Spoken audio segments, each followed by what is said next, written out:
Hello, welcome to a new episode of NouTalks Podcast. This is your host, Nouhaila, and I'm coming to you this week with one of my favorite topics of all time books.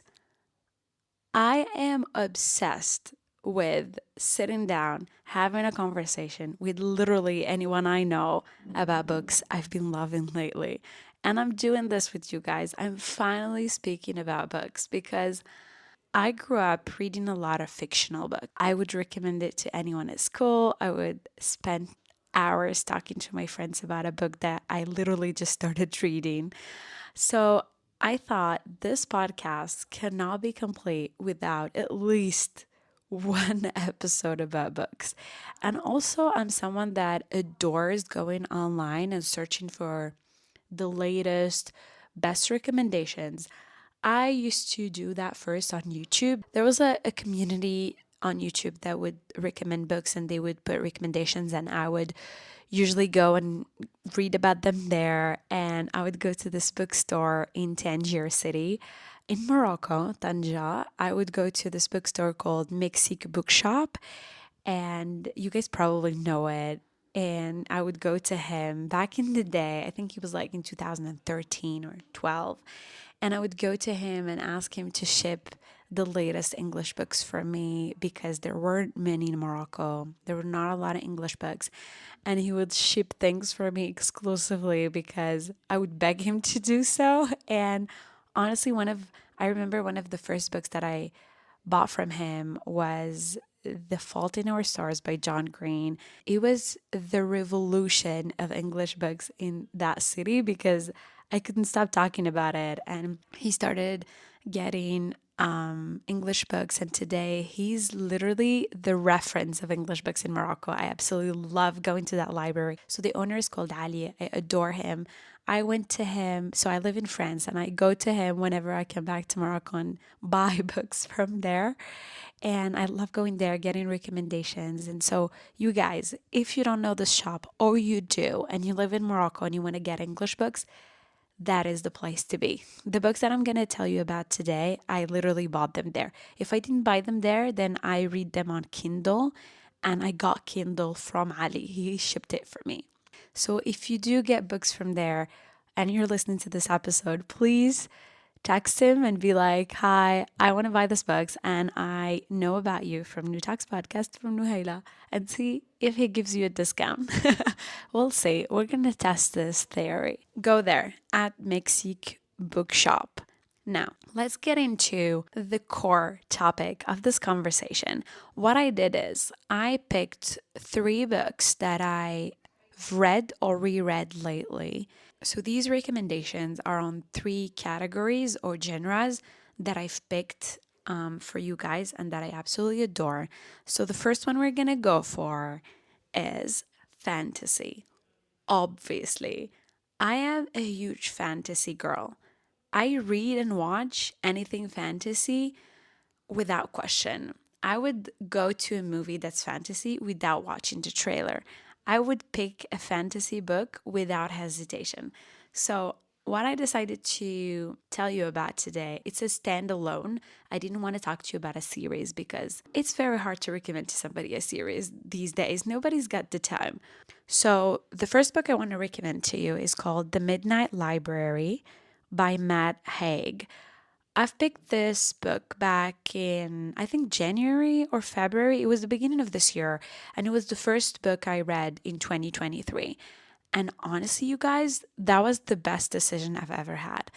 I love starting the year with a new, fresh book, and this was perfect. Even the subject was perfect. So I didn't want to read to you guys what the plot is from the official source because what's the point? What you need to know is that it follows the story of a girl that literally dies. I'm not going to tell you how because I won't spoil you because this is a spoil free episode. So this girl dies and she finds herself stuck between life and death in a library. So, in a huge freaking library that's endless.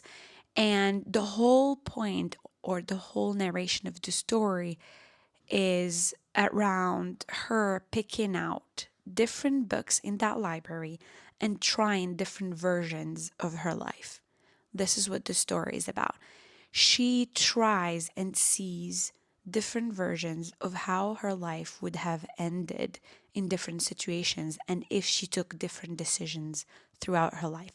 For example, if she had decided to break up with this guy, if she had decided to take that job, or she had decided to quit that job, or has decided to adopt a cat, etc. So it's different little decisions in life that could change the course of how that life would have been.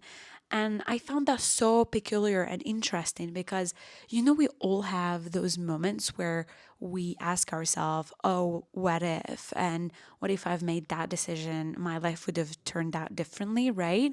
We all have those moments. And this book literally goes into a lifetime and endless possibilities of a life. And it's so interesting because it's narrated in different chapters.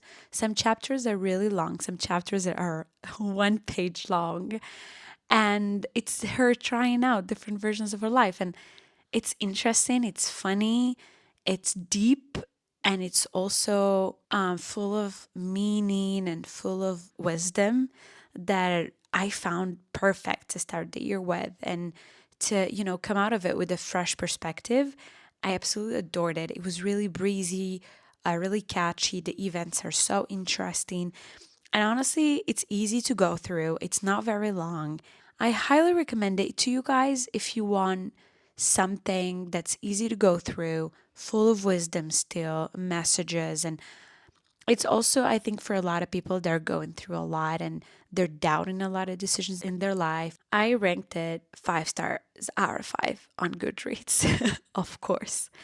The second category is rom com, obviously. And before we start getting into this book, I just want to put a disclaimer out there because a lot of people judge me for reading romantic comedies. Listen, romantic comedies for me are basically what I read whenever I am in a slump, in a reading slump. Whenever I don't feel like reading at all, I would pick something light that I know is going to be fun, that I know it's going to be easy to read. And also, big, big, big disclaimer, romantic comedies are not necessarily happy, they're not necessarily fluffy. I wanted to mention a rom com that is not at all fluffy, which is Colin Hoover genre, because Colin Hoover has become a freaking genre. She's an author that has released one of her favorite sensational books, It Ends With Us. Guys, that's not at all fluffy. That's basically a book that you need to go to therapy after finishing it. That's how deep and messed up that book is. So don't worry, it's not just fluffy genres. So I wanted to put it out there. Picking out romantic comedy books are the same thing as watching a romantic TV show or a romance comedy movie. It's the same thing. It's just that it's books and you learn new vocab throughout the whole thing. Rom coms are my comfort genre books. So I wanted to include it in this podcast episode because I do read a lot of rom com and rom com is the shit. Now, the book that I wanted to recommend you today is by an author called Emily Henry. She's amazing. I've discovered her in the summer. I read one of her books that's called Beach Read. Adored it. It's a bit old, but I wanted to give it a shout out. Amazing book as well. Her book that I wanted to recommend you is called Book Lovers. I've read it this year and I adored it.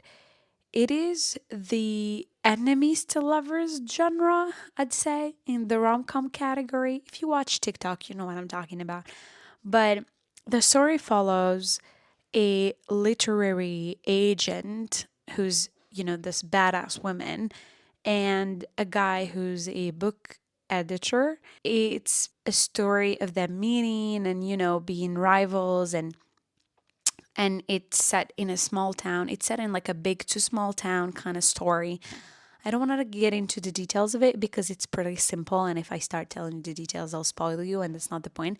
So, what I want you to take away from this recommendation is that if you're looking for something light, breezy, something to get you in the mood to read books again, pick it out. It's great. It's very light.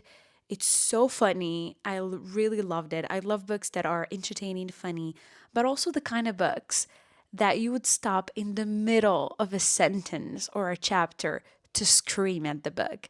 I loved it. There's so many like plot twists, great narration.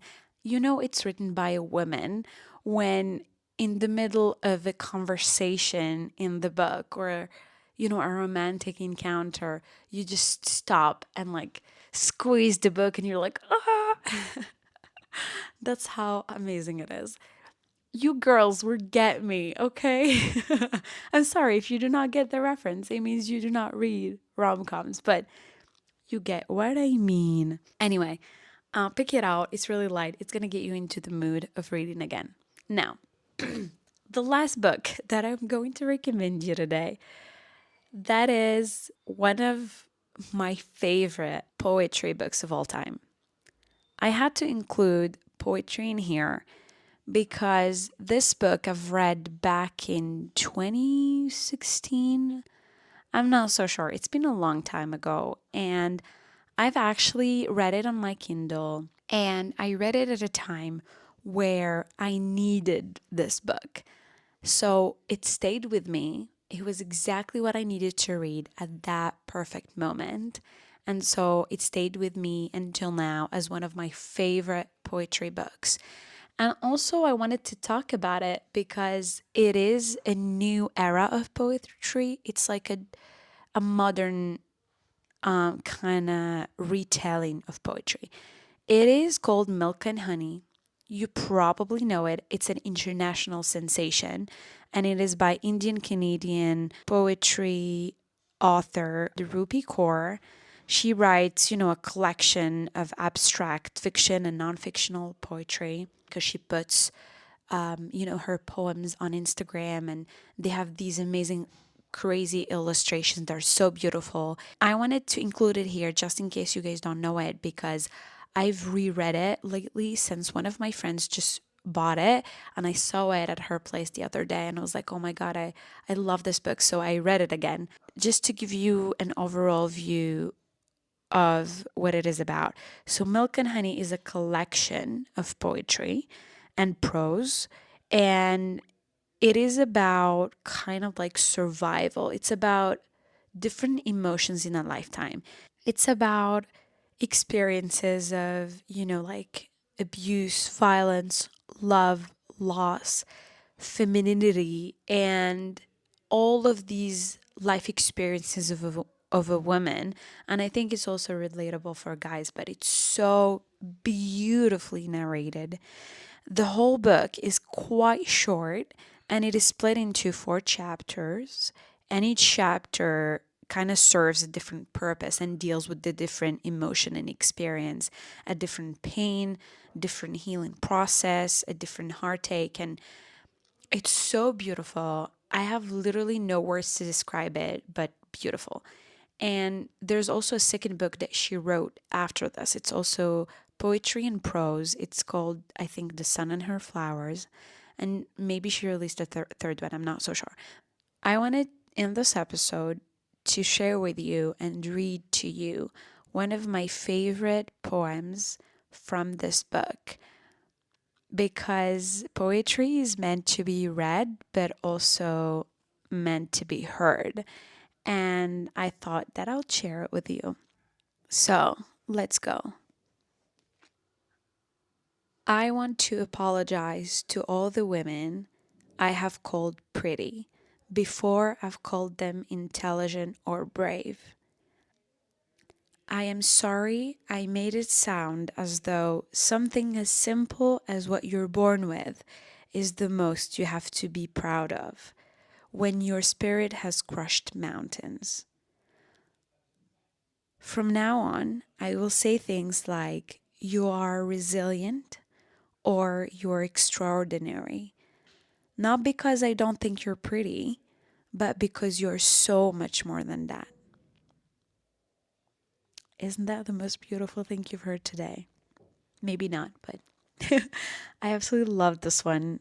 It stuck with me and I remember it still, and I wanted to share with you. I do have a lot of other favorites, of course, but I didn't want to make this podcast episode an audiobook. It's not the point. Those three books, as I said, are some of the books that I loved lately. Now, guys, I decided to conclude our episode with the book that I'm reading right now as we speak. Is a book that I picked out without having read about it, without anyone recommending it to me. And that's a first. I was with one of my friends at a bookshop in Paris. We were looking for a specific book, and I actually saw it on shelf, and above it was written New York Times bestseller, Japanese sensation, whatever. And I was like, okay. And I looked at the cover, and the name, you guys, spoke to me on a deep level. And the name is Before the Coffee Gets Cold. Oh my God. If that's not attractive to you, I don't know why we're friends.